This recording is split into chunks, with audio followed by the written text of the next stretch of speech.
Hello friends, आपका मेरे channel पे स्वागत है। आज की इस वीडियो में हम क्या पढ़ने वाले हैं? आज की इस वीडियो में हम पढ़ेंगे क्लास 7th हिस्ट्री का chapter number 6 towns, traders and craft person. तो अगर सपोज आप एक ट्रैवलर हो, अब ट्रैवलर, मैं आपको एक कहानी बता रहा हूँ। आप एक ट्रैवलर हो, आप रहते हो मिडिवल टाइम में आप किसी टाउन में घूमने गए। अब आपको वहाँ क्या दिखेगा? ऐसे सवालों का क्वेश्चन, ऐसे क्वेश्चंस का आंसर हम इस चैप्टर में मतलब पता करेंगे। सबसे पहले हेडिंग को समझते हैं। हेडिंग को समझना बहुत इंपॉर्टेंट होता है। Towns, traders and craft persons. इस चैप्टर को बता रहे हैं कि हम इसमें पढ़ेंगे कि टाउन्स कैसे इमर्ज हुए और टाउन्स के टाइप्स क्या होते थे।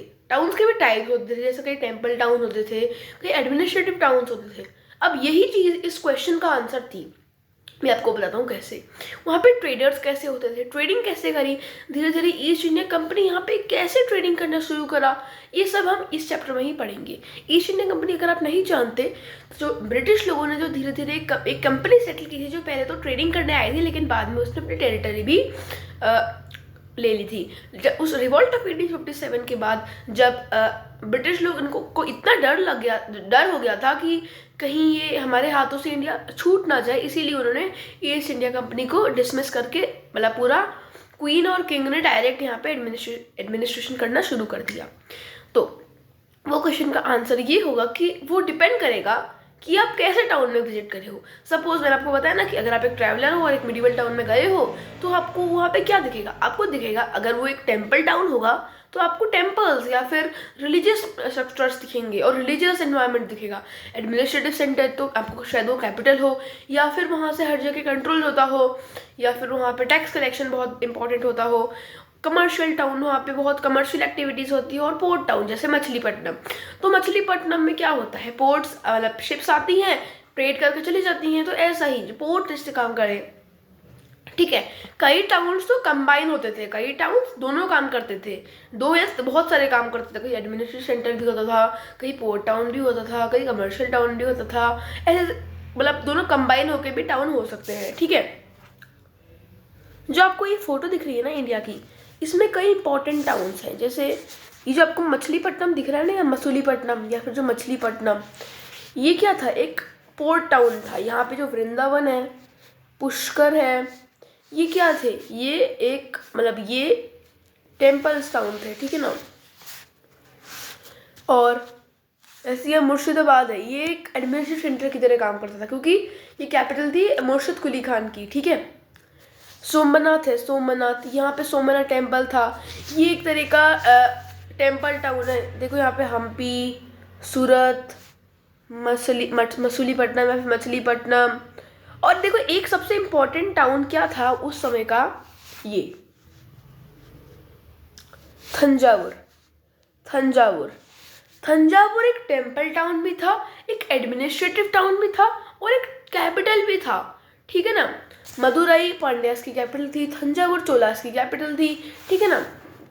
थंजावुर के बारे में ही अभी हम इस चैप्टर में पढ़ते हैं। तो अब नेक्स्ट, एडमिनिस्ट्रेटिव सेंटर्स। इस टॉपिक में हम पढ़ेंगे एडमिनिस्ट्रेटिव सेंटर्स के बारे में।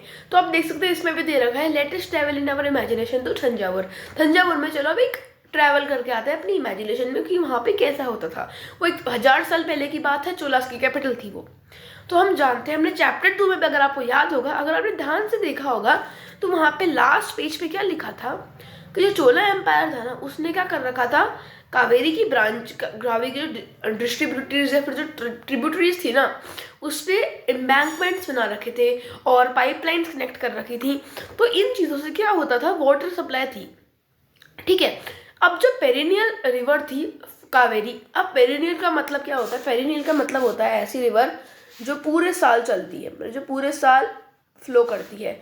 जैसे कई रिवर, जैसे नर्मदा है, तापी है, ये कई बार क्या होता है, अगर कहीं बहुत बुरी तरह ड्रॉट हो गया ना, तो वो कंप्लीटली सूख जाएगी क्योंकि इनका कोई मेन बड़ा सा सोर्स नहीं है। जैसे जो गंगा रिवर है, गंगोत्री ग्लेशियर से आती है, यमुना रिवर यमुनोत्री ग्लेशियर से आती है, तो ये हमेशा चलती रहेगी। और कंप्लीट सूखा पड़ गया ना, तो भी क्या होगा, जो ग्लेशियर पिघलते हुए पानी आ रहा है ना, वो आता रहेगा, ठीक है।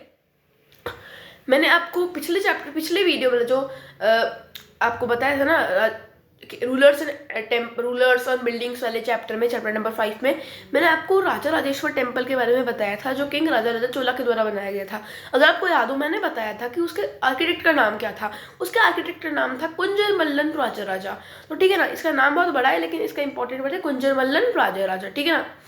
अब इसमें लिखा है कि वहाँ पे राजा राजेश्वर टेम्पल पे घंटियाँ सुना देती थी। इसका मतलब होता है कि सुबह सुबह वहाँ पे पूजा करने प्रीस्ट जाया करते थे। इसका मतलब उस समय भी मतलब जो टेम्पल्स थे ना, उनको बहुत ज़्यादा इंपॉर्टेंस दी जाती थी। ठीक है ना।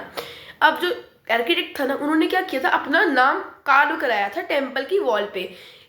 उसी कार्विंग, उसी इंस्क्रिप्शन से हमको उनका नाम पता चलता है। उसके अंदर एक मस्त शिवलिंग है। शिवलिंग पता है ना, शिव की जो मूर्ति होती है, उनको कोई मूर्ति नहीं होती, वो एक शिवलिंग होता है। ठीक है ना। अब टेम्पल्स के अलावा वहाँ पैलेसेस होते हैं। पैलेसेस में मंडप होते हैं। मंडप में क्या होता है, अपने सबॉर्डिनेट लोग है ना इकट्ठा होते हैं। अब किंग क्या करते हैं, अपने सबॉर्डिनेट्स को ऑर्डर देते हैं। और यहाँ पे आर्मी के लिए बैरक्स भी है। बैरक्स होते हैं ऐसी जगह जहाँ पे पूरी आर्मी रहती है। ठीक है। अब पूरे टाउन में क्या होता है, अब उस समय की बात है तो उस समय ऐसा नहीं था कि वहाँ पे कोई कमर्शियल या फिर ट्रेड नहीं हुआ करती थी। तो वहाँ पे कंप्लीटली जो टाउन था वो भरा हुआ था मार्केट से। तंजावुर की बात चल रही है ना। मार्केट में क्या क्या था बेचता था, बेचते सबसे इंपॉर्टेंट थे ग्रेन, स्पाइसेस, क्लॉथ, ज्वेलरी। ये बहुत इंपॉर्टेंट चीज़ें हैं यहाँ पे। Water supply from the town comes from wells and tanks. जो अलग अलग जगहों पे वेल्स और टैंक्स, ये जो लाइन है ना, इस जगह पे वाटर सप्लाई कहाँ से आती थी, वेल्स और टैंक से। ठीक है ना। एक और इम्पोर्टेंट हमको एक नाम पता चलता है,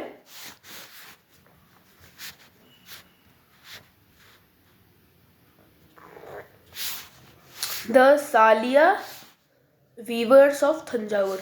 ये सालिया वीवर्स ऑफ तंजावुर क्या थे, ठीक है ना। ये कोई छोटे मोटे वीवर्स नहीं थे, ये है ना नोबिलिटी और किंग कले क्लॉथ बनाया करते थे। और बाद में क्या हुआ, ये कुछ इतने बड़े बड़े ट्रेडिंग लोग बने जो टेम्पल्स को डोनेशन देते थे। मतलब इनके पास इतना पैसा आ गया था बाद में कि ये टेम्पल्स को डोनेशन देने लगे, टेम्पल्स बनवाने लगे, अपनी फैक्ट्रीज खड़ी करने लगे। ठीक है ना। इनके साथ साथ एक और ग्रुप था विश्वकर्म। इस चैप्टर में उसके बारे में वापस एक और बार पढ़ेंगे। विश्वकर्म और सालिया वीवर्स तंजावुर के बहुत ज़्यादा बड़े बन गए थे बाद में चल के, और ये टेम्पल्स को डोनेशन भी दिया करते थे। अब इनका इस समय क्या काम था, इस समय ये जो उड़ियाउर जो पास का टाउन था, अगर आप उड़ियाउर को नहीं जानते, वो एक पास का टाउन था। जैसे आप मैं दिखाऊँ आपको, ये जो टाउन था, ये वाला ये जो टाउन है उड़ियाउर, ये यहाँ पे भी बहुत सारे सालिया वीवर्स थे जो नोबिलिटी और लोगों के लिए कॉटन से कपड़े बनाया करते थे। ठीक है ना। जो फाइन कॉटन जो हुआ करती थी ना, वो किंग और नोबिलिटी की होती थी।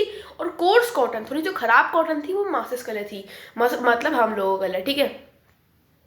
कुछ दूरी पे सवा में ये जो देखिए ये वर्ड है सवा मेमालिया एक जगह थी। वहां पे स्थापीज क्या थे, स्कल्पचर्स बनाए जाते थे। ब्रॉन्ज की आइडल्स बनाया करते थे और ऑर्नामेंटल बेल मेटल लैंप्स होते थे। ठीक है ना। अब ठीक है ना, अब बेल मेटल है ना, नॉर्मल मेटल से थोड़ा अलग होता है। ये जो बेल मेटल होता है ना, थोड़ा अलग होता है। जो घंटियों में यूज होता है ना, वो होता है बेल मेटल। इसके नाम से पता चल रहा है।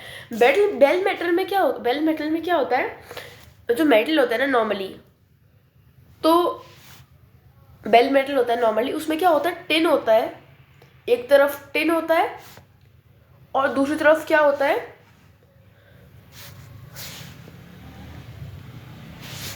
कॉपर। ठीक है। अब एक तरफ टिन होता है और एक तरफ कॉपर होता है, तो जब इनको प्लस करते हैं ना, तो क्या बनता है, ब्रॉन्ज। ठीक है। लेकिन बेल मेटल में ना टिन थोड़ा ज़्यादा होता है, इसीलिए एक टिंग घंटी सी आवाज आती है।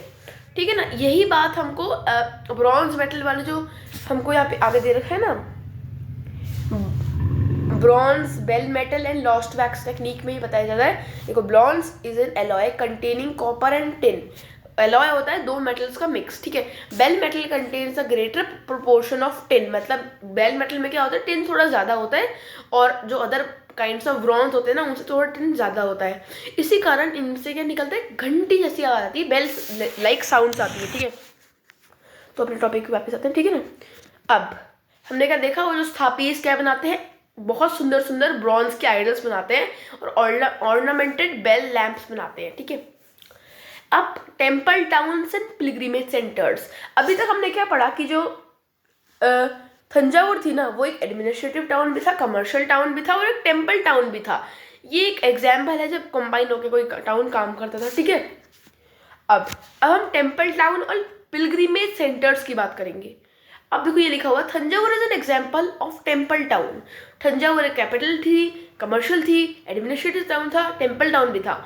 ठीक है ना, जो टेम्पल टाउन थे ना, वो एक बहुत अच्छा पैटर्न दिखाते हैं अर्बनाइजेशन का। अर्बनाइजेशन मतलब एक छोटे से एरिया में पहले कुछ लोग सेटल होते हैं, फिर वो थोड़ा और डेवलपमेंट करते हैं, फिर थोड़े और अर्बन होते हैं, फिर और अर्बन हो के वो पूरा अपना एक टाउन बना लेते हैं। जैसे आप देखोगे, अब मैं आपको एक एग्जांपल से बताता हूँ। ये एक टेम्पल है। अब जो किंग है ना, वो किंग इसे पैसे देता है ताकि वो फेस्टिवल सेलिब्रेट कर सके, ब्राह्मण्स को खाना खिला सके, पिलग्रिम्स को खाना खिला सके। अब इस टेम्पल में बहुत सारा पैसा आ गया। अब ये पैसा थोड़ा जो आसपास के जो लोग होते हैं ना, उनको थोड़ा डोनेट कर देता है कई बार टेम्पल्स। तो कुछ लोग यहाँ पे सेटल हो गए अपने अपने घर लेके, टेम्पोररी सेटलमेंट्स। ठीक है, ताकि उन्होंने सोचा जो अपनी जो नीड्स है ना, उनको फुलफिल करने देगा ये टेम्पल। इसीलिए जब धीरे धीरे बहुत सारे लोग सेटल हुए ना, तो उसी के साथ साथ यहाँ पे एक छोटा सा टाउन बन गया। तो ये एक तरीका था जब धीरे धीरे टाउन सेटल होने लगे, इसी को कहते थे टेम्पल टाउन। ठीक है, ये लिखा हुआ, temples one often central to economy and society. Rulers build temples to demonstrate their devotion to various deities को अपना डिवोशन दिखाने के लिए वो टेम्पल्स को सजा देते थे, ग्रांट्स देकर, मनी के, लैंड के, और इलेबोरेट रिचुअल्स।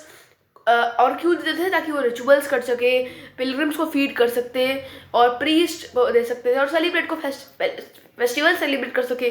जो पिलग्रिम्स आते थे ना टेम्पल्स में, वो भी डोनेशन दिया करते थे। कलर लिख दो तो थोड़ा समझ आए। ओके, अब bronze, metal and the lost wax technique. आप जो आप फोटो देख रहे हो ना स्टेचू की, ये बहुत एक किसकी फोटो, एक कृष्ण की फोटो है, मतलब कृष्ण फोटो नहीं सॉरी, स्टैचू है किंग कृष्ण की।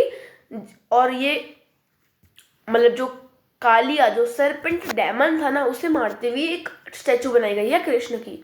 तो पहले मैं आपको एक एग्जांपल बता देता हूँ, मतलब बना के दिखा देता हूँ, उसके बाद मैं आपको ये पढ़ाऊंगा। सपोज ये एक पुतला बना लिया हमने, किसका, एक मूर्ति का, जैसे मैं बना लूँ। ओके, अब ये एक पुतला बन गया। सपोज ये एक पुतला है, मैं ऐसे नहीं बना रहा, ऐसा करता हूँ। ये एक पुतला बना लिया हमने। अब सपोज एक स्टैचू है, सपोज। तो सबसे पहले हम एक वैक्स की इमेज बनाते हैं। ये क्या है, सबसे पहले एक वैक्स की इमेज है। ठीक है, ये पूरा किसका बनाया है, वैक्स का बनाया है। ओके, उसके बाद एक सेकेंड, है ना, उसके बाद इसे क्ले से कवर किया जाता था। ध्यान से सुनना, ये बहुत इंपॉर्टेंट है। सबसे पहले वैक्स, उसके बाद क्ले का कवर, उसके बाद एक छोटा सा होल बनाया जाता था। कहीं पे भी, यहाँ पे होल बना दिया या यहाँ होल बना दिया, कहीं भी होल बना देते एक जगह। ठीक है ना, अब उस होल में से क्या होता था, जो वैक्स होता था ना, वो वैक्स निकल जाता था पिघलाकर। सॉरी एक चीज भूल गया आपको, क्या था, सबसे पहले इसे ना हीट करते थे ये लोग। ये बनाया, उसके वजह से हीट किया। हीट करने के बाद जो वैक्स, अंदर का वैक्स था ना, वो पिघल गया। अब उस वैक्स के पिघलने के बाद यहाँ एक होल करते थे, होल में से सारा वैक्स निकाल देते थे। अब क्या बचा, वैक्स तो निकल गया। अब जो क्ले का कवर बचा रहा था ना, क्ले का कवर मूर्ति का, वो क्ले का कवर बच गया। अब इस क्ले के कवर को क्या करते थे, सबसे पहले उसके अंदर जो क्ले का कवर था ना, उसके अंदर हॉलो था, तो उस हॉलो क्ले के अंदर सबसे पहले मोल्टन मेटल डालते थे। ठीक है, जो उस छेद से डालते थे, मोल्टन का मेटल डालते थे। जैसे यहाँ पे छेद किया तो यहीं पे से मोल्टन मेटल डाल दिया।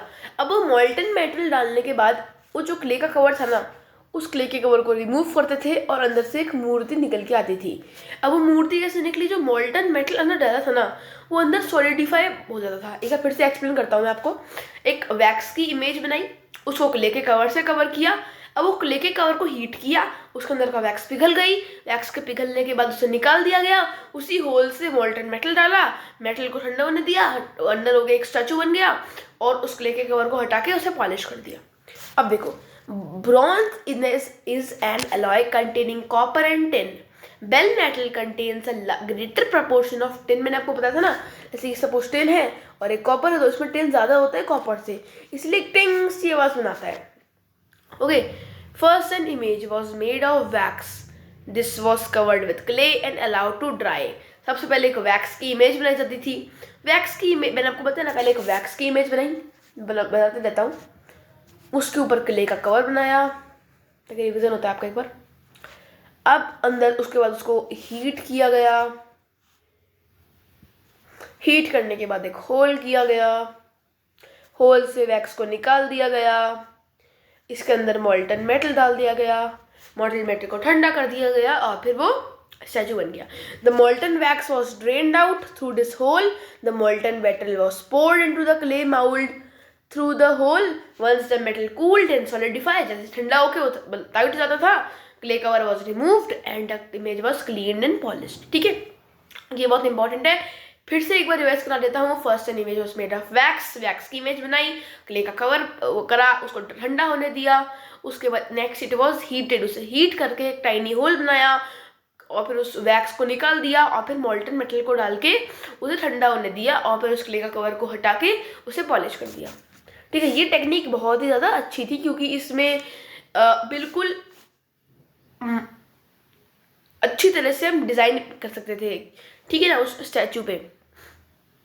इसलिए चोला की जो मूर्ति थी कॉपर की, वो बहुत अच्छी थी, सॉरी ब्रॉन्ज की।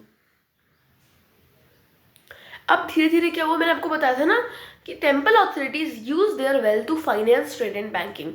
मतलब वो ट्रेड करने लगे धीरे धीरे, और जो आसपास के लोग होते थे उनको डोनेशन देके उनसे सामान लिया करते थे, ठीक है ना। इसी तरह जो आसपास के प्रीस्ट, वर्कर्स, आर्टिसन, ट्रेडर्स थे, वो पैसे लेते थे और जो उनके पास हुआ करता था वो दे देते थे। तो उनको पैसे तो मिल रहे हैं ना, तो इस पैसे के चक्कर में अपनी नीड्स को पूरा करने के लिए वो टेम्पल्स के पास सेटल हो गए, और जो पिलग्रिम्स आते हैं ना, वो पिलग्रिम्स उनको भी डोनेशन देते थे, और ऐसे बने टेम्पल टाउन। फिर से एक्सप्लेन कर देता हूँ अगर आपको समझ नहीं आया तो। ये है, सपोज कोई टेम्पल है, एग्जाम्पल ले लो उसका। अब पिलग्रिम्स आए, यहाँ पे पिलग्रिम है। अब इन पिलग्रिम ने क्या किया, यहाँ पैसा दिया, रूलर्स ने पैसा दिया। अब इसके अंदर पैसा भर चुका है। अब जो लोग यहाँ पे है ना, जो मतलब सेटल हो गए हैं, उनको डोनेशन मिलेगी। अब वो डोनेशन लेंगे और वो सोचेंगे भाई पैसा मिल रहा है मुझको, तो यहीं अपना घर लेके आ जाता हूँ, यहीं पे अपना टेम्पररी सेटलमेंट बना लेता हूँ। तो ऐसे बने temple towns. One of the examples है जो विदिशा इन मध्य प्रदेश है, सोमनाथ इन गुजरात है, और कांचीपुरम और मदुराई तमिलनाडु में, भीलसा विसम ये जो है मध्य प्रदेश में, ठीक है ना। तमिलनाडु में कांचीपुरम, मदुराई, तिरुपति आंध्र प्रदेश में। तिरुपति भी बहुत अच्छा टेम्पल टाउन है, ठीक है ना। अब जो पिलग्रिमेज सेंटर्स थे ना, जहाँ पे पिलग्रिम्स आते थे, वो टाउनशिप में बदल गए। जैसे मैंने आपका एग्जांपल बताया, वृंदावन और तिरुवन्नामलाई तमिलनाडु में जो है, वो 2 एग्जाम्पल है ऐसे। अजमेर, अब देखो अजमेर है ना राजस्थान में, जो चौहान रूलर की अंडर कैपिटल थी और मुगल्स के अंदर सूबा हेडक्वार्टर बन गया था। वो रिलीजियस को एग्जिस्टेंस का बहुत बड़ा एग्जाम्पल था। कैसे, पहले देखो, ये है अजमेर, यहाँ पे पुष्कर लेक थी हिंदूज की। उसके बाद यहाँ पे ख्वाजा मुइनुद्दीन चिश्ती, ये बड़े सूफी सेंट थे, तो मुस्लिम भी हो गया एक। उसके बाद राजपूत हो गए। उसके बाद जो जब मुगल रूल कर रहे तो मुगल हो गया, मतलब मुस्लिम फिर से आ गए। तो यहाँ पे कोई भी रिलीजियस कोई इंटरफेरेंस नहीं थी, हर जगह रिलीजियस को एग्जिस्टेंस थी। तो it is an excellent example of the religious को एग्जिस्टेंस। ख्वाजा मुइनुद्दीन चिश्ती, जो इस बारे में हमको चैप्टर नंबर 8 में बताऊंगा, आप मेरी वीडियो को जाके देख सकते हैं। जो एक सेलिब्रेटेड सूफी सेंट थे, जो 12th सेंचुरी में यहाँ पे सेटल हो गए। वो क्या करते थे, हर क्रीड, हर कास्ट, हर रिलीजन, हर क्रीड से डिवोटी को अट्रैक्ट करते थे, ठीक है ना। अजमेर जो है जगह, वहाँ पे एक लेक है, उसके पास जो पिलग्रिम्स को अट्रैक्ट करती है एंशियंट टाइम से, जिसका नाम है पुष्कर। अब the network of small towns. अब स्मॉल टाउन्स को कम मत समझना, क्योंकि स्मॉल टाउन्स की वजह से लार्ज टाउन्स बनते हैं, इसलिए कभी भी स्मॉल टाउन्स को कम नहीं समझना चाहिए हिस्ट्री में स्पेशली। क्योंकि देखो 8th सेंचुरी के ऑनवर्ड्स पूरे सब कॉन्टिनेंट में छोटे छोटे टाउन्स इमर्ज हुए। सपोज जैसे ये पूरा सब कॉन्टिनेंट है, पूरा एक कंट्री है, यहाँ पे छोटा सा एक विलेज है। अब उस विलेज में एक मंडी है, मंडी, अब जो अभी की जो मंडी होती है ना, या फिर जो हाट है, ये विलेज, सॉरी एक जगह, यहाँ पे मंडी है, एक कंट्री है ये, और एक मंडी आ गई यहाँ। अब इस मंडी में क्या हुआ, ट्रेड होने लगी। अब ट्रेड में क्या हुआ, विलेजर्स आया करते थे, अपना प्रोड्यूस सेल करा करते थे, ठीक है। यहाँ पे स्ट्रीट्स बनी, जहाँ पे आर्टिसंस, पॉटर्स, शुगर मेकर, ये इतने सारे लोग यहाँ पे सेटल हुए, मेसन्स। तो जो ट्रेडर्स आया करते थे ना टाउन से, वो अपना अपना टाउन से ट्रेवल करा करते थे। अब जब यहाँ पे आया करते थे तो अपनी मंडी में भी अपना सामान बेचा करते थे। तो ऐसे जो स्मॉल टाउन्स बने ना, किससे बने, एक मंडी थी, मंडी में स्ट्रीट्स बनी, स्ट्रीट्स में हाट लगी, हाट मतलब जो अभी की हाट है, जो वीकली मार्केट होता है, उनको अभी तो हाट क्या करते थे।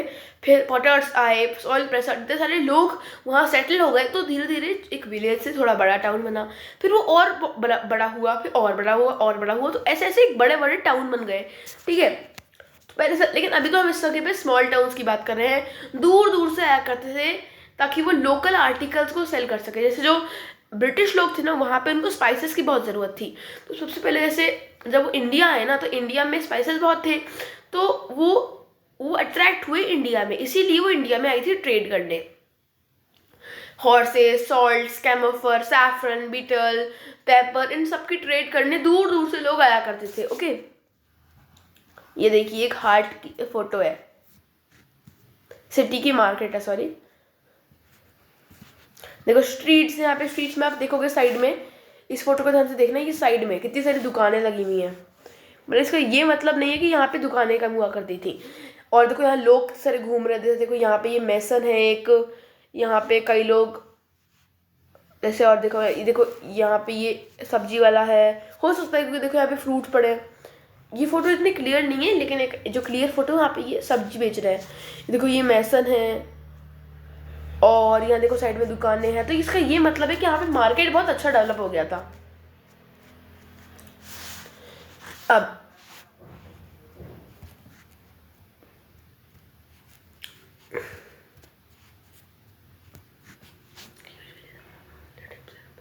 हाँ, मतलब अब जो जमींदार या फिर जो सामंत हुआ करते थे ना, वो ऐसे ही टाउन्स के चारों तरफ फोर्टिफाइड पैलेस बनाया करते थे, ताकि वो ट्रेडर्स पे टैक्स लगा सके, आर्टिकल्स ऑफ ट्रेड पे, और थोड़ा यहाँ पे थोड़ा कुछ काम कर सके था, जिनसे इनको पैसे मिले, या फिर लोकल टेम्पल्स बनवा सके, ठीक है ना, और अपना कंट्रोल बना सके इस जगह पे। अब वो क्या करते थे, जो उनके पास राइट था ना टैक्स कलेक्शन का, वो कई बार क्या करते थे, लोकल टेम्पल्स को दिया करते थे, डोनेट किया करते थे कि चलो तुम, जैसे ये एक जमींदार है, ठीक है, ये क्या करता है, टैक्स कलेक्ट करता है, सबसे इसको टैक्स आता है। तो अपना नाम बनाने के लिए क्या किया इसने, एक टेम्पल बनवाया, या फिर कोई बना हुआ कोई टेम्पल था, उसको अपना राइट दे दिया कि चलो तुम अब सारे टैक्स, अब जो सारे टैक्स आया करते थे ना, पहले तो टैक्स कहाँ आया करते थे, ये जो जमींदार था पहले टैक्स इस पे पाते थे, लेकिन अब जो टेम्पल है ना, वो टैक्स कलेक्ट करता है सबसे। तो ऐसे इनका नाम बनाते थे ये अपना, ठीक है। अब वो टेम्पल्स कौन बनाता था, वो टेम्पल शायद यही लोग बनाया करते थे, या फिर रिच मर्चेंट्स बनाया करते थे, ठीक है। ये जो राइट्स है ना, ये इंस्क्रिप्शन में रिकॉर्ड किए गए थे, और वो इंस्क्रिप्शन डेट तक, आज की डेट तक सर्वाइव करते हैं, ठीक है। अब मार्केट्स पे टैक्स क्या था, जो राजस्थान में एक इंस्क्रिप्शन मिला है 10th सेंचुरी में, वो बताता है कि कौन सी चीज़ें पे टैक्स था। Sugar, jaggery, dice, thread, cotton, coconut, salt, areca nuts, beaters, sesame oil, cloth, tax on traders, sold metal, distillers, oil, cattle, fodder, loads of grain, मतलब यहाँ पे टैक्स का तो बहुत कलेक्ट हुआ करता था। मतलब अच्छे से जो जो लोग थे, मतलब जो रूलर्स थे, यहाँ से अपने फायदे के लिए टैक्स कलेक्ट करते थे, ठीक है ना, या फिर जो मिलिट्री मेंटेन करने का लिए, ऐसे, ठीक है ना, कुछ बनाने का लिए, टेम्पल्स मंदिर, ठीक है। अब ट्रेडर्स की बात करते हैं। ट्रेडर्स उस समय बड़े ट्रेडर्स भी थे, जैसे मुल्ला अब्दुल्ला फजीर, और छोटे ट्रेडर्स भी थे जैसे जो ट्रेवल कर करके लोग करते थे, बंजारास थे। बंजारास कौन थे? बंजारास एक ट्राइबल कम्युनिटी थी जो हॉर्स ट्रेडर्स से एसोसिएशंस बना लेती थी, ठीक है ना, जिससे जो हेडमैन हुआ करता था ना, वो इनसे हॉर्स खरीदता था। अगर आपको समझ नहीं आएगा मैं बताता हूँ। बंजारास थे ना, जो चैप्टर 7 में जो मैंने वीडियो बना रखी है उसमें भी देखना। बंजारास एक ट्राइब थी जो ट्रेड करा करती थी। वो क्या करते थे? हॉर्स ट्रेडर के साथ, और भी ट्रेडर्स क्या करते थे, हॉर्स ट्रेडर्स के साथ एसोसिएशन बनाया करते थे। उनके साथ क्या होता था, फिर क्या होता था, जो विलेज के हेडमैन होते हैं ना, जो या फिर जो कोई रूलर आया है या कोई लोकल रूलर है, वो उनसे हॉर्सेस खरीदते थे, ठीक है, जो वॉरियर्स थे। इन ट्रेडर्स को क्या करते थे, किंगडम्स और फॉरेस्ट में पास करना पड़ता था, इसीलिए कारवान्स बनाया करते थे और गिल्ड्स मतलब एसोसिएशंस बनाया करते थे, जिससे ये अपने सामान को बचा सके, ठीक है।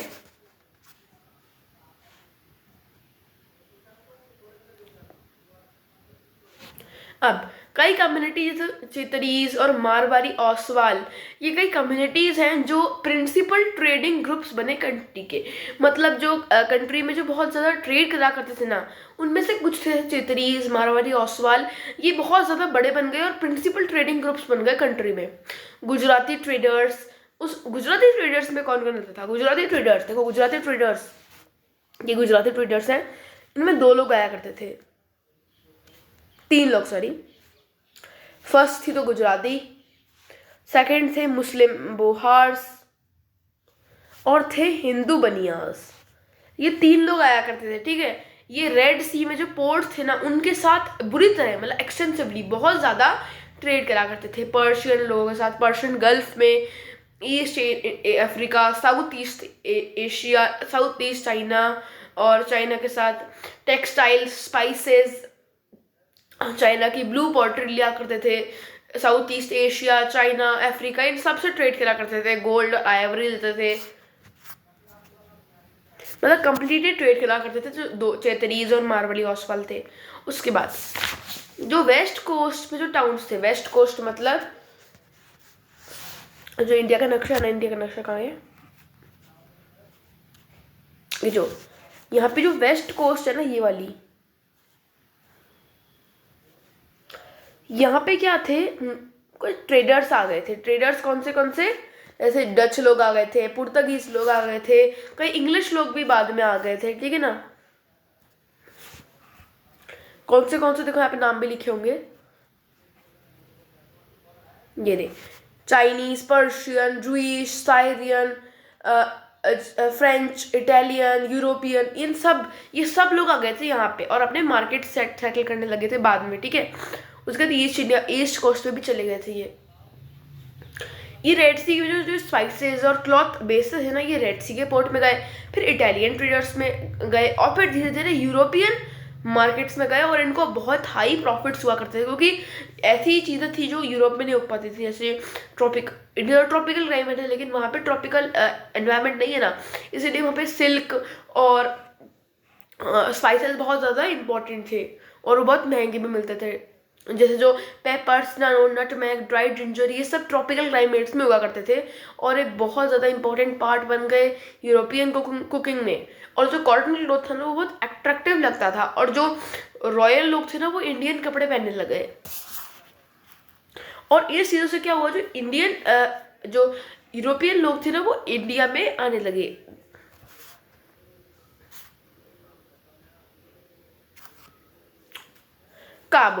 काबुल एक जगह है जो अभी प्रेजेंट अफगानिस्तान की जो कैपिटल है, वो एक माउंटेनियस लैंडस्केप है जो 16th सेंचुरी के बाद पॉलिटिकल और इकोनॉमिकली पॉपुलर और इम्पोर्टेंट और पावरफुल बनने लगी। काबुल और कंधार, ये सिल्क रूट के द्वारा लिंक्ड है। यहाँ पे सेलिब्रेटेड क्यों लिखा है? सेलिब्रेटेड का मतलब जो बहुत इंपॉर्टेंट है। अभी तो सेलिब्रिटीज कौन होते हैं? जो बहुत इंपॉर्टेंट या जो बहुत फेमस लोग होते हैं। वैसे ही सेलिब्रेटेड सिल्क रूट्स।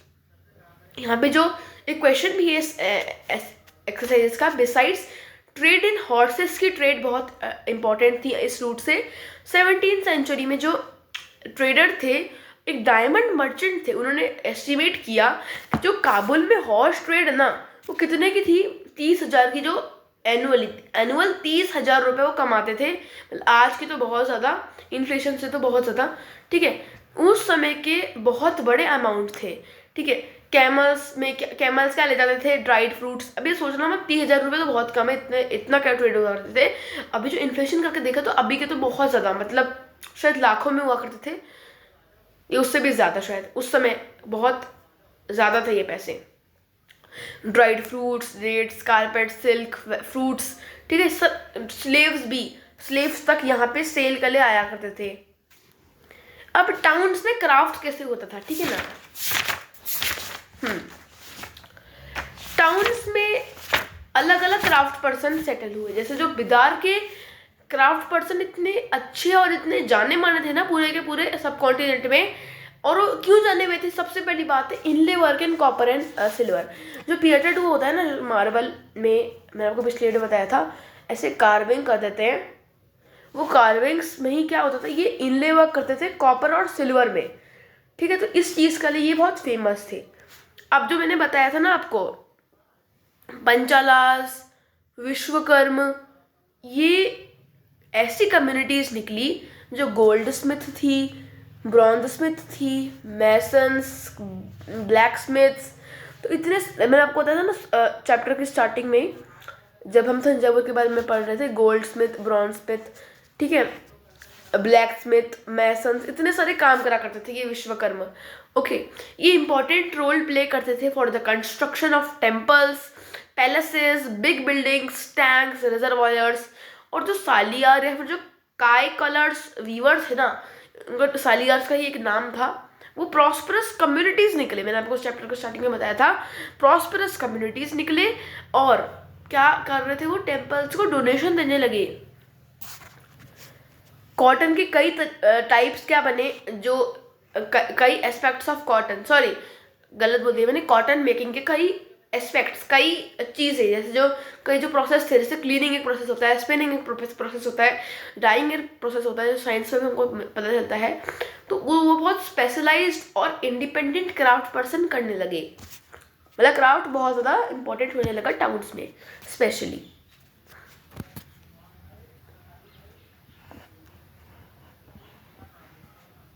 ये बहुत इंपॉर्टेंट चीज़ है। एक शॉल का देखो यहाँ पे बॉर्डर है ये, तो ये शॉल की बॉर्डर भी बहुत इंपॉर्टेंट है, क्योंकि सूरत में एक जो अभी हम वो पढ़ेंगे ना, क्या होता है वो, हाँ, क्लोजर लुक हम पढ़ेंगे ना, उसमें एक बहुत बड़ी ट्रेडिंग होती थी गोल्डन लेस बॉर्डर की, ठीक है। तो अब नेक्स्ट टॉपिक है a closer look, Hampi, Masulipatnam and Surat. अब the architectural splendour of Hampi, मतलब एक आर्किटेक्चर का ऐसी जगह जहाँ पे बहुत सुंदर आर्किटेक्चर हो रखा है, उसका नाम है हम्पी। अब हम्पी एक कृष्णा तुंगभद्रा बेसिन में लोकेटेड है। बता दूँ कहाँ पे, एक बार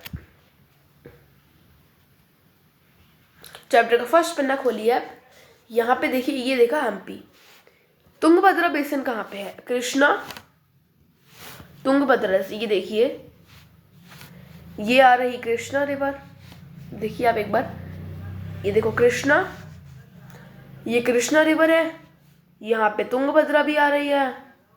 तो इनका जो बेसिन है ना, ये वाला एरिया, यहाँ पे हम्पी सिचुएटेड है, ठीक है। मतलब कृष्णा तुंगभद्रा बेसिन में ये सिचुएटेड है। अब ओके, अब ये क्या था, जो विजयनगर एम्पायर था ना, उसका न्यूक्लियस है, सेल होता है, सेल में एक न्यूक्लियस होता है, ठीक है ना। वो न्यूक्लियस क्या होता है? सबसे इंपॉर्टेंट पार्ट एक सेल का, न्यूक्लियस मतलब सबसे बीच का पार्ट, मैंने बताया सबसे इंपॉर्टेंट नहीं। तो यही विजयनगर एम्पायर है, इसका सबसे बीच का पार्ट, मतलब इट फॉर्म द न्यूक्लियस, जिसकी वजह से विजयनगर एम्पायर डेवलप हुआ। ओके, जिसमें हमको कहानियाँ भी फेमस है तेनालीराम की। वो विजयनगर एम्पायर में ही एक मतलब लॉ गिवर थे, मतलब लॉ गिवर नहीं, मतलब एक एडवाइस गिवर थे। जो हम्पी के मैग्निफिसेंट ruins है ना, वो क्या बताते हैं कि ये एक वेल फोर्टिफाइड सिटी थी, ठीक है। कोई मॉर्टर या फिर सीमेंटिंग एजेंट यूज नहीं हुआ है इनकी कंस्ट्रक्शन में। और ये कौन सा तरीका यूज करते थे? ये तरीका यूज करते थे जो जैसे ब्रिक्स होती है ना, उनको इंटरलॉक करते थे। जैसे ये पहले आज के टाइम पर क्या होता है, ये एक ब्रिक है, सॉरी होती है ब्रिक, एक ब्रिक, यहाँ पे सीमेंट लगाया, यहाँ एक और ब्रिक, यहाँ पे सीमेंट लगाया, यहाँ एक और ब्रेक, यहाँ पे एक और सीमेंट लगाया, यहाँ एक और ब्रेक, ठीक है। तो ऐसे नहीं करते थे, ये क्या करते थे, इंटरलॉक करते थे। जैसे ये एक ब्रेक, तो इसके अंदर एक और ब्रेक डाली, सॉरी एक बार छोटा बनाऊँ, ये एक ब्रेक, यहाँ एक और ब्रेक डाली, यहाँ एक और ब्रेक डाली, यहाँ एक और ब्रेक डाली, तो ये हर जगह से फंस गया। उसके आगे भी एक ब्रेक, तो ये हर जगह से फंस जाता था और ये बहुत पावरफुल बन जाया करता था बाय वेजिंग देम टुगेदर, मतलब आपस में जोड़ करा। ऐसे ये देखिए, ये आप देखोगे ना, इसमें ये थोड़ा देखो, ये जो ये चीज़ है ना, ये वाला एरिया जो ये सर्कल किया है ना मैंने, ये एरिया सबसे ज़्यादा सही से दिखाता है हमको कि कैसे ये इंटरलॉक करते थे। यहाँ पे देखिए इस जगह पे, और ये सबसे इंपॉर्टेंट चीज़ देखिए, मैंने आपको बताया था ना वेल फोर्टिफाइड सिटी, तो ये देखो कितनी अच्छे से फोर्टिफाइड है। यहाँ पे टूट गया है, अगर यहाँ पे होता तो ये बिल्कुल फोर्टिफाइड। देखो यहाँ पे अंदर एक कैसल भी बना हुआ है, कैसल या फिर वॉच टावर बना हुआ है। अब हम्पी का आर्किटेक्चर डिस्टिंक्टिव था। डिस्टिंक्टिव मतलब सबसे अलग था, सबसे डिफरेंट था। जो बिल्डिंग्स होती है ना रॉयल कॉम्प्लेक्स में, वहाँ पे आर्चेस थे, डोम्स थी, पिलर्ड हॉल थी। अब वो पिलर्ड हॉल विद निचेस क्या है, निचेस क्या होते हैं, अभी के टाइम पे हम उन्हें निचेस नहीं बोलते, कुछ और बोलते हैं, अभी आपको पता चल जाएगा। ये क्या है,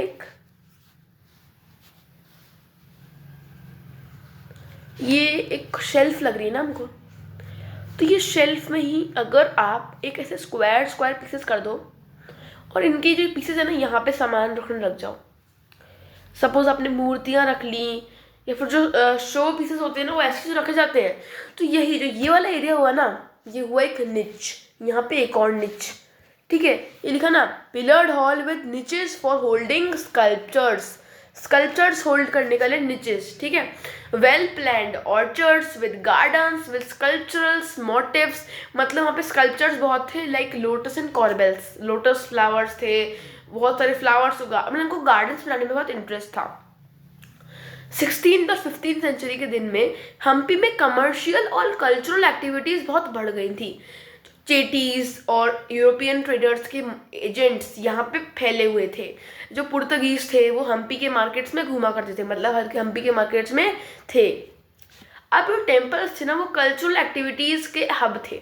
जो देवादासियाँ थी ना, मतलब जो टेम्पल डांसर्स थी ना, वो डीएटी के सामने परफॉर्मेंस दिया करती थी। रॉयल्टी मासेस यहाँ पे मतलब वीरू प्रकाश टेम्पल में असेंबल हुआ करते थे। जो महानवमी फेस्टिवल है, जो आज के दिन की जो 9 दिन की जो नवरात्रि होती है ना, वो नवरात्रि को क्या कहते थे, महानवमी। इनका फेस्टिवल क्या था, इन नवरात्रि को क्या कहते थे, Mahanavami. Mahanavami festival was of Navratri. जो आज के टाइम पे नवरात्रि कहा जाता है साउथ में, वो उनको ये महानवमी कहते थे। ये क्या करते थे, इस समय इनको एक प्लेटफॉर्म पे राजा खड़ा होता था और वहाँ पे जो टेम्पल से उनको वो गिफ्ट दिया करते थे, ठीक है। जैसे कि मैंने आपको बताया, ऐसे एक प्लेटफॉर्म हुआ करता था, एक सेकेंड मैं पेंसिल कर लूँ। ये प्लेटफॉर्म हुआ करता था, इस प्लेटफॉर्म पे राजा खड़ा होते थे और जो इनको गिफ्ट्स मिला करते थे, टैक्स दिया करते थे, रेवेन्यू मिलते थे, ठीक है। तो ऐसे यहाँ पे डांस, म्यूजिक और रेसलिंग के बॉट्स देखा करते थे। लेकिन जब विजयनगर एम्पायर की डिफीट हुई by the rulers of Golconda, Bijapur, Ahmednagar, Berar और बिदार, इन सब ने मिलकर अटैक क्यों किया। वो जो विजयनगर था वो बहुत फ्लरिश हो रहा था और इनकी फ्लरिशमेंट से उनको रोक रहा था, तो इन सब ने अटैक किया और विजयनगर को हटा दिया, मतलब ख़त्म कर दिया और हम्पी एक रूइन में बदल गया। अब the gateway to the west, Surat, ठीक है। अब हम सूरत के बारे में पढ़ेंगे। सबसे पहले देखिए कि एम्पोरियम डाक लिखा हुआ है। एम्पोरियम का मतलब क्या होता है, ये रहा, a place where diverse good for production and, अच्छा मतलब एक ऐसी जगह जहाँ पे बहुत अलग अलग जगहों पे से डिफरेंट डिफरेंट मटेरियल आके वहाँ पे बेचा जाता था। ऐसी जगह को कहते थे एम्पोरियम। ये लिखा, ठीक है ना, क्या लिखा है, a place where goods from diverse production centres are brought and sold. अलग अलग प्रोडक्शन सेंटर से गुड्स आता था और यहाँ पे बेचता था।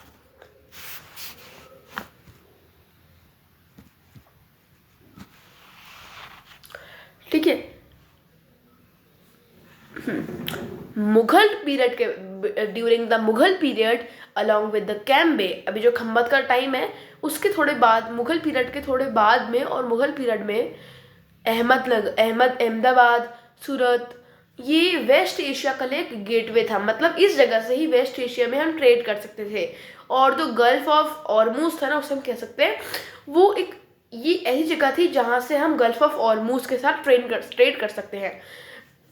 और इसे गेट टू मेक्का भी कहा जाता है, क्योंकि जो पिलग्रिम्स की शिप्स आती है ना मेक्का से, वो सूरत में ही आती है। ठीक है, सिटी में कॉस्मोपॉलिशन था। कॉस्मोपॉलिशन होता है मतलब एक ऐसी जगह जहाँ पे एक ही फेस्टिवल नहीं, मतलब एक ही जगह का ट्रेडिशन नहीं, बल्कि अलग अलग कंट्रीज से ट्रेडिशन आया करता था। मतलब ऐसे कहीं इन्होंने क्या लिया, पहले तो खुद का ट्रेडिशन था ही, मुगल्स का ट्रेडिशन ले लिया या फिर कोई और ट्रेडिशन ले लिया, इनके आसपास के गोलकोंडा, बीजापुर, बिदार, बेयार, अहमदनगर, इनके जो ट्रेडिशन थे ना उनको अपना लिया। A place influenced by culture of other countries या फिर अदर एम्पायर्स। ठीक है, city was a cosmopolitan and people of all caste and creeds lived there. हर एक कास्ट और क्रीड्स यहाँ पे लोग रहा करते थे। 17th सेंचुरी में जो पुर्तगीज, डच और जो इंग्लिश लोग थे ना, उन्होंने अपनी फैक्ट्रीज और वेयर हाउसेस सूरत में इस्टेब्लिश कर दिए।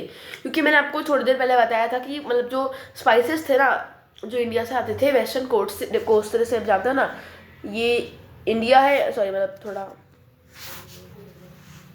ये इंडिया है, ये सॉरी मतलब ये इंडिया का पेनिनसुला है। ये पेनिनसुला की जो वेस्टर्न कोस्ट थी ना, यहाँ पे स्पाइसेस का ट्रेड हुआ करता था। ठीक है, तो यहाँ पे से स्पाइसेस बेचे जाते थे। तो इसीलिए जो यूरोपियन, पर्शियन और जो लोग थे ना, जो जैसे जो फ्रेंच थे, पुर्तगीज थे, ये लोग यहाँ पे आके स्पाइसेस की ट्रेड करने लगे। तो उसके साथ साथ है ना, डच, पुर्तगीज, इंग्लिश ने अपनी फैक्ट्रीज भी सेटल कर ली यहाँ पे, जो यहाँ पे से ट्रेड करा करती थी। जो एक इंग्लिश क्रॉनिकलर थे ना, उन्होंने क्या किया, हर एक टाइम पे, किसी भी टाइम पे, कहीं भी, किसी भी पोर्ट पे, सॉरी किसी भी टाइम, किसी भी पोर्ट पे आपको डिफरेंट कंट्रीज की शिप्स यहाँ पे खड़ी हुई मिल जाएंगी। मतलब हम सपोज आप 10 बजे गए सूरत घूमने, उस टाइम पे वहाँ पे आपने देखा कि अलग अलग कंट्रीज की शिप्स हैं। फिर आधे घंटे बाद गए तब भी खड़ी है। मतलब पूरे दिन किसी भी टाइम आप देख सकते हो, वहाँ पे अलग अलग कंट्रीज की शिप्स हमको दिख जाएंगी। 100 शिप्स हमको दिख जाएंगी अलग अलग कंट्रीज की ऑन एन एवरेज। ठीक है, वहाँ पे रिटेलर लोग थे, होलसेलर लोग थे, जो बाहर से कॉटन आया तो उसको बेचा करते थे। रिटेलर मतलब जो डायरेक्टली कस्टमर को देते हैं। उनकी जो गोल्डन लेस बॉर्डर थी ना साड़ीज में, मैंने आपको बताया था शॉल्स में और साड़ीज में गोल्डन लेस बॉर्डर बहुत फेमस थी इनकी। और यही चीज़ वेस्ट एशिया, अफ्रीका और यूरोप में एक मार्केट बनाती है। ये बहुत सारे रेस्ट हाउसेस बनाए इसने, जिससे ये पूरी जो ट्रेवलर्स होते थे उनके लिए रेस्ट कर सकें। यहाँ पे मैग्निफिशेंट बिल्डिंग्स बनाई और पार्क्स बनाए। अब क्या होता था, जो सेठ लोग थे ना, वो बैंकिंग हाउस बनाए सूरत में। अब एक बात ध्यान रखनी है कि जो वहाँ के सूरत के जो हुंडीज थे ना, हुंडीज क्या होते थे, एक बड़ा पेपर हुआ करता था, उस पेपर पे लिखा होता था कि आपने इतने पैसे डिपॉजिट कराए, इतने पैसे विड्रॉ कराए, आप इसी जगह से बैंक विड्रॉ करा सकते हो। अगर आपने उस पेपर को किसी भी बैंक को दे दिया ना, तो आपको वो पैसे क्लेम किए जाएंगे। मतलब आप कहिए कि आपने पैसे डिपॉजिट कराए थे तो आप इस जगह से ले सकते हैं। तो ये Egypt, Cairo, Egypt, Basra and वीप, इतनी मतलब यहाँ तक, मतलब सूरत और आसपास की जगहों में तो था ही, उसके साथ साथ कायरो, बैसरा, एंटवीप इन बेल्जियम, इतनी जगह पे भी था। मतलब बहुत फेमस था। जब लॉस ऑफ मार्केट और प्रोडक्टिविटी हुई ना, तब सूरत डिक्लाइन हो गया। और जब मुगल एम्पायर के डिक्लाइन के साथ कंट्रोल ऑफ सी, पुर्तगीज और ईस्ट इंडिया कंपनी ने ले लिया और ख़त्म हो गया। अभी के टाइम पे सूरत एक बस्टलिंग कमर्शियल सेंटर है। Fishing in troubled water, Machilipatnam. ठीक है, द टाउन ऑफ मछलीपट्टनम और the Machilipatnam literally the fish port town, मतलब इसको फिश पोर्ट टाउन कहा जाता है। ये कृष्णा रिवर के डेल्टा पे सिचुएटेड है। जैसे मैं आपको दिखाऊं, कितना बड़ा चैप्टर है। हाँ, ये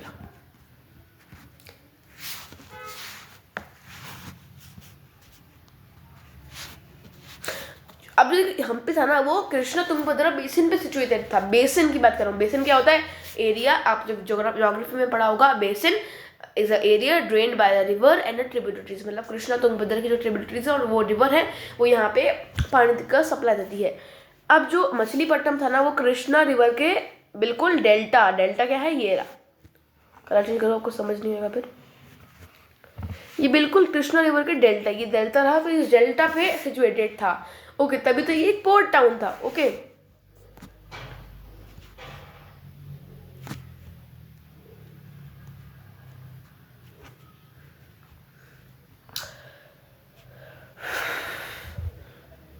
सेवनटीन सेंचुरी में ये एक सेंटर बन गया जहाँ पे बहुत सारी ट्रेडिंग हुआ करती थी। पोर्ट टाउन बन गया, इंटेंस एक्टिविटी हुई यहाँ पे। डच और ईएससी, मतलब ईएससी जो ईस्ट इंडिया कंपनी थी ना, उन्होंने क्या कोशिश की ताकि वो मछलीपट्टनम में एक अपने पोर्ट सेटल कर सके।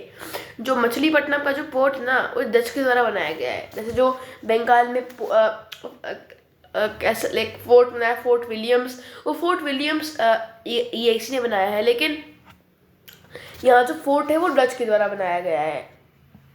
जो कुतुबशाही रूलर है ना, उन्होंने टैक्स कर दिया टेक्सटाइल्स, स्पाइसेस और अदर आइटम्स टू। अच्छा देखो, अब इन्होंने क्या किया कि सेंट्रलाइज स्ट्रक्चर बनाया। जैसे जो कुतुबशाही रूलर थे ना गोलकोंडा के, उन्होंने क्या किया, एक राजा या फिर एक कोई इंसान पूरे ट्रेड को कंट्रोल करता था, ताकि जो पूरी ट्रेड है ना, वो इसी के हाथ में ना चले जाए। कैसे? अब इस चीज़ को डिटेल में समझने के लिए आपको ये बहुत ध्यान से सुनना पड़ेगा कि सपोज आप एक राजा हो या फिर आप एक ऑफिसर हो, आपने छोटे छोटे अपने अंदर लोग पाले हुए हैं, वो पैसों का ध्यान रखते हैं। अब सपोज आपका एक दुश्मन है, अब उस दुश्मन ने क्या किया, उस छोटे छोटे जो ऑफिसर्स थे ना, उनको ब्राइब किया, उनको रिश्वत दे के अपने जो पैसे थे ना, वो पैसे लूटने लग गए, तो आपका नुकसान हुआ ना। तो ऐसे ही जो पूरे के पूरे पैसे थे ना, वो उन आपके दुश्मनों के हाथ में चले गए।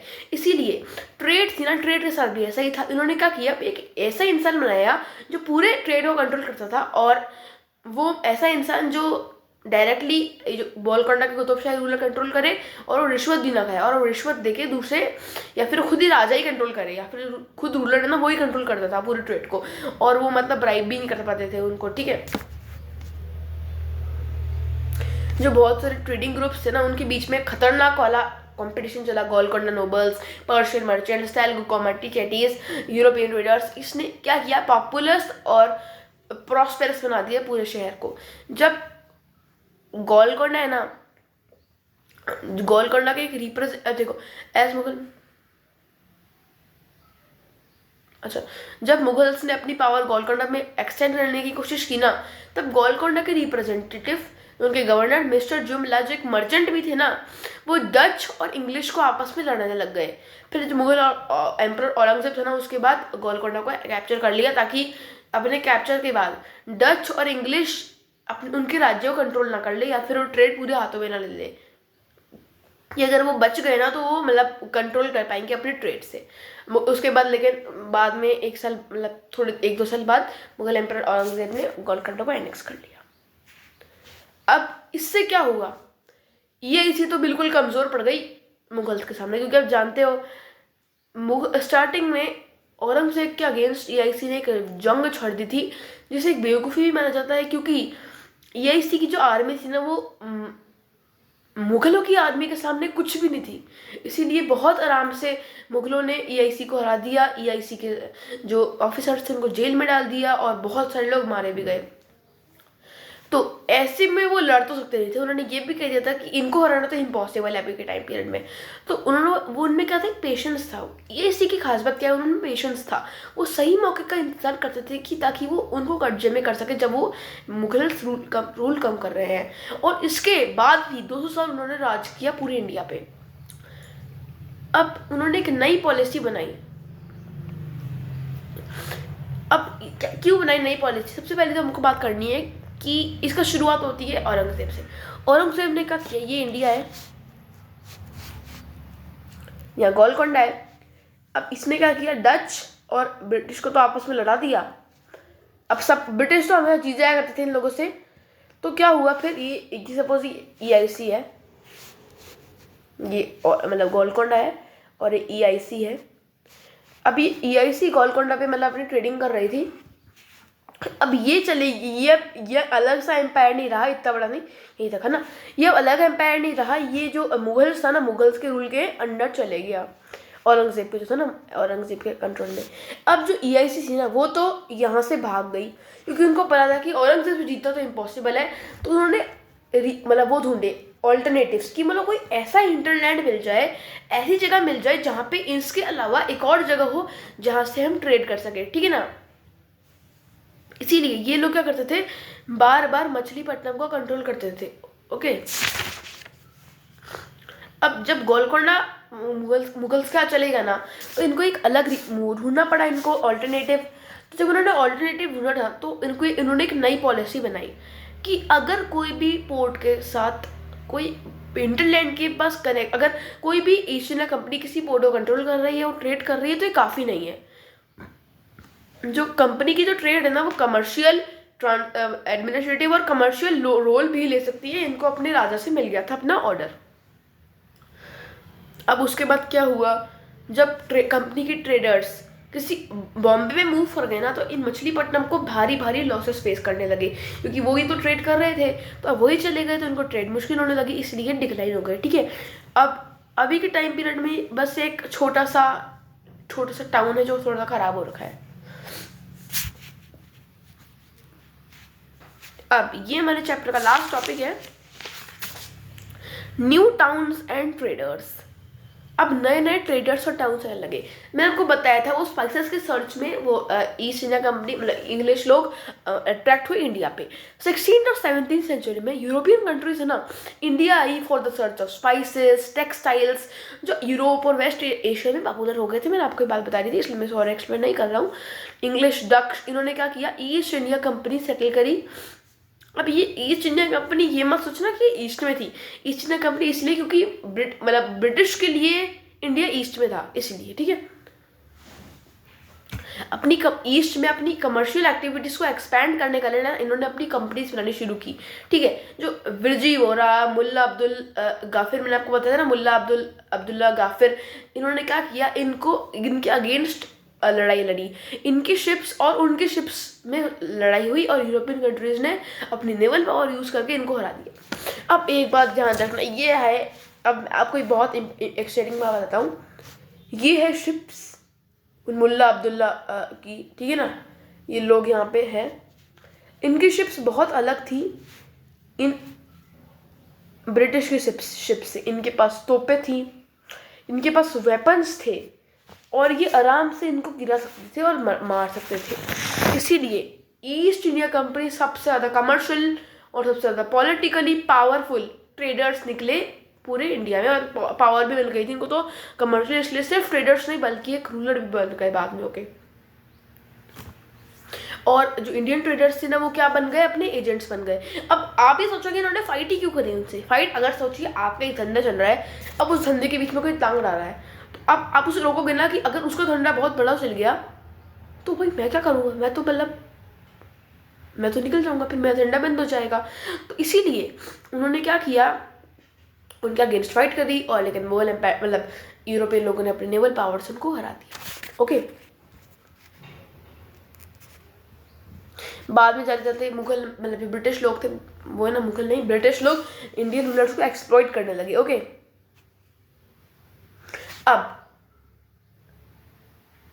अब क्या हुआ, इसके साथ साथ हुआ क्या, जो आर्टिसंस थे ना इंडिया के, क्राफ्ट पर्सन थे ना, उनकी इंडिपेंडेंस छिन गई।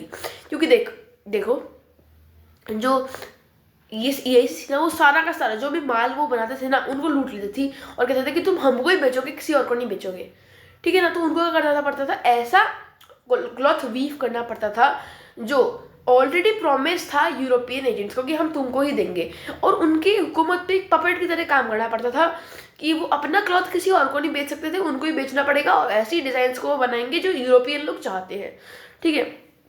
हम 18th सेंचुरी के आते आते बॉम्बे, कैलकाटा, मद्रास और जो अलग सिटीज है ना, वहां पे क्या हुआ, क्राफ्ट्स और कॉमर्स है ना मेजर चेंजेस में गुजरा। क्या हुआ, क्योंकि जो मर्चेंट्स और जो आर्टिसंस थे ना, वीवर्स जैसे, उनको ब्लैक टाउन्स में एस्टैब्लिश किया गया। अब टाउन दो तरह से हो गए ये टाउन्स, ये इसे ध्यान से समझना, ब्लैक टाउन्स और वाइट टाउन्स, ठीक है ना। मैं यहाँ बना देता हूँ, एक ये ब्लैक टाउन और ये हो गया वाइट टाउन। अभी मैं सोच रहा वो ब्लैक बनाए ये वाइट बनाए, नहीं, जो लोग इंडियन थे ना, मतलब जो इंडियन वीवर्स, इंडियन ट्रेडर्स थे, उनको तो क्या हुआ, ब्लैक टाउन में शिफ्ट कर दिया गया, जहाँ पे ज़्यादा फैसिलिटीज़ नहीं हुआ करती थी। और जो वाइट लोग, मतलब जो यूरोपियंस थे, उनको वाइट टाउन में शिफ्ट कर दिया, जहाँ पे पूरी की पूरी फैसिलिटीज़ हुआ करती थी, ठीक है। और जो मतलब थोड़ी जगह से दूर, मतलब कोई बेकार थोड़ा कमज़ोर एरिया, जो गंदा सा एरिया होता था, तो वहाँ पे ब्लैक टाउन्स बना करते थे, ठीक है। और जो बड़े एरिया जैसे बॉम्बे, कलकत्ता, मद्रास, वो वाइट टाउन्स की जगह हुआ करती थी। अब जो सेंट जॉर्ज फोर्ट है और जो सेंट विलियम्स है ना कैलकाटा में, वो कुछ ऐसे ही वाइट रूलर्स की रेजिडेंसीज थी, ठीक है। तो ये चैप्टर का अंत इस समय होता है। इसका ये हमको बताना चाहता है कि इसके लास्ट टॉपिक हमको बताना चाहता है कि जो ब्रिटिश लोग थे वो इंडियन क्राफ्ट पर्सन ट्रेडर्स को कितना एक्सप्लॉइट करा करते थे, ठीक है। इंडियंस को ब्लैक टाउन में शिफ्ट कर दिया गया। ओके, तो ब्लैक टाउन्स बहुत इंपॉर्टेंट है चैप्टर में। ओके, ब्लैक टाउन्स और ये मतलब कहाँ गए, अरे वाइट टाउन्स, ठीक है। तो आज की इस वीडियो में इतना ही। अगर आपको वीडियो सच में काम की लगी हो तो इस चैनल को सब्सक्राइब और वीडियो को लाइक करना मत भूलिए। Thank you.